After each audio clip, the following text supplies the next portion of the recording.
Gretchen Carlson is one of the dumbest hosts on Fox News, and that says a lot because you know what that bunch looks like. Well, here she decided to team up with Bill Donohue of the Catholic League, another stunningly unintelligent person, to attack atheists, but they're going to make a hilarious fact fail. A fake holiday, Festivus, but now a nearly 6-foot-tall Festivus pole made from empty beer cans, about to go up at the Florida State Capitol. I'm not kidding. It's part of a not-so-subtle protest against the nativity scene already on display there.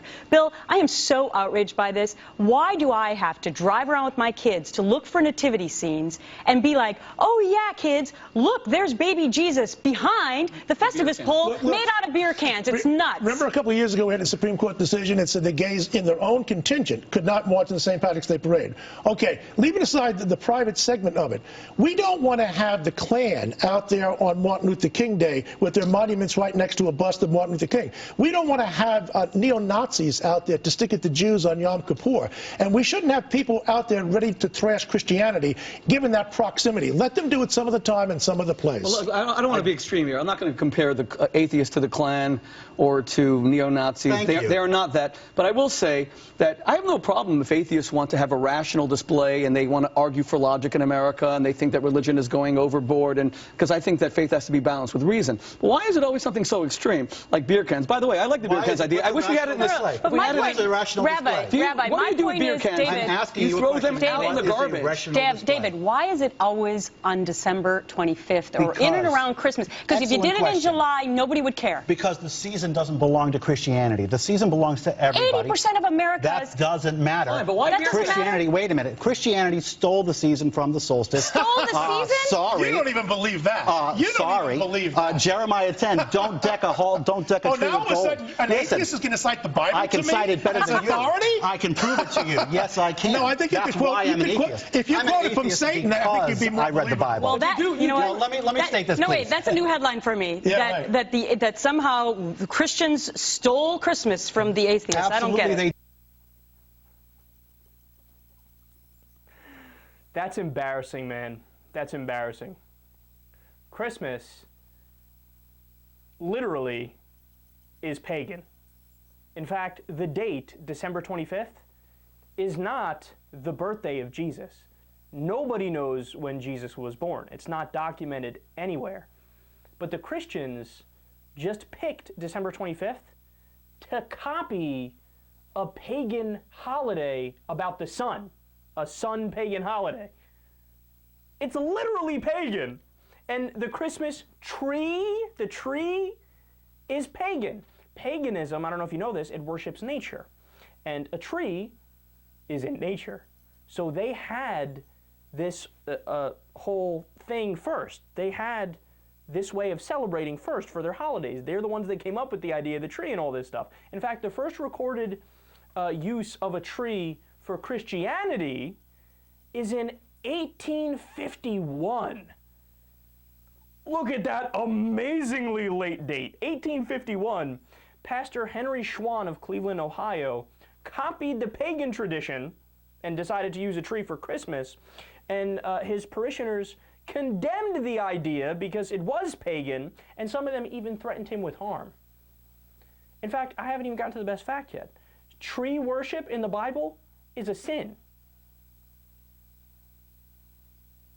No, but these guys, they're proud of their ignorance. Like, they're brazenly and arrogantly ignorant. Like, they're laughing at him. This guy, he thinks that the tree is originally from Christians. You idiots. Read the history before you mock them and you laugh at them. Now you've made yourself look like the biggest bumblefucks on the planet.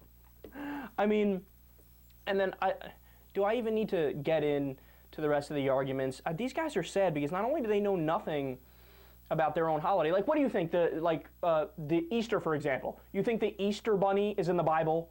What is that in Leviticus? Is that in Psalms 47? Where is that? Mark?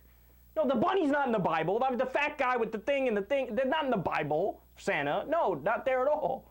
But they think like, oh, obviously this is all in the Bible because this is how we do it. They're so married to their own little narrow world that they've grown up in, and they don't ever research to figure out where these things came from. But let me just break down a couple more things here.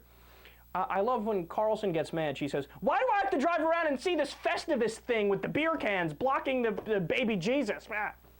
Well, Gretchen, by the same token, somebody else can say, like me, for example, if I'm driving around and I see a fucking nativity scene on government property, I can say, why the fuck do I have to drive around and see religion shoved down my throat when I don't celebrate that? It works both ways, sweetheart, but see, again, they're so myopic that it's like anything that's me is right. Anything that I want is fine and just and perfect. If it's anybody else, if it's a group I don't belong to, well, fuck them. We get to, bulldoze right over what they want. Look, the founders put the establishment clause in the Constitution. The government needs to be neutral on issues of religion. You can't favor one over another or religion over non-religion. That's just how it works. So what does that mean? It means that you can't put a display that represents Christianity and then ban everybody else from putting something there. That's the most wildly unconstitutional thing you could do, is say just Christianity goes here in the nativity scene in the tree and that's it. So of course it's open season for Hindus to put things there, for Satanists and whoever. And by the way, the Satanist thing, these guys don't even realize. Nobody even knows if it's a parody group or if it's a real group, and it likely is a parody group that they're saying, like, oh, well, since you're allowing religious things there, we'll put Satanism, we'll put the flying spaghetti monster, and that's the thing, they don't get it. It's a way of doing satire, and it's a way of mocking their beliefs, where they think like, oh, yeah, it's our belief, we have to put these things here because it's us, and we believe it, right? Okay, dickhead, well, anybody else could do that because the government, the will of the majority can't override the rights of the minority. This is a constitutional issue. That's the whole point of it. So, but they don't get it. And then also, finally, look at what fucking Donohue says. Comparing atheists to neo-Nazis and the KKK and all this garbage. Even the other guy in the panel who's religious was like, I won't do that. That's a little extreme. But realize something. He's dead wrong, legally speaking. He's like, you're not supposed to have the KKK around with Jewish people and stuff like that and Yom Kippur, and never, never. Except the Supreme Court ruled, I believe it was the Skokie case, they ruled that white supremacists and the KKK and neo-Nazis had a right to do a march and a peaceful protest directly through the middle of a Jewish town. And that's a famous constitutional case because it showed that we were committed to the idea of free speech. That the country wasn't playing around when we said, even if we detest the ideas, you're still allowed to say it. That's how this works.